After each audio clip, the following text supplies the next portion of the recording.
রাঙালুটা আমার সিদ্ধ হয়ে গেছে, এবার ওটা খোসাটা ছাড়াবো। জলটা ফুটছে, আমি চিনিটা 1 বাটি চিনি দিয়ে দিলাম, রসটা তৈরি করতে দিয়ে দিলাম। এবার একটু নেড়ে দেবো তলা যাতে যায়, রসটা ফুটুক।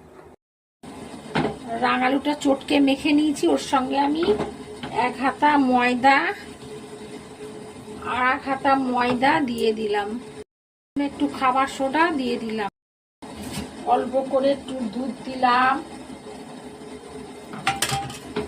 দুধটা দিয়ে ভালো করে সাদা তেল দিয়ে দিচ্ছি, আমি চামচে ঘি দিয়ে দিলাম যাতে গন্ধটা সুন্দর হয়। হয়ে গেছে ভাজা, এবার রসে আমি দিয়ে দিলাম। লাগলো জানাবেন।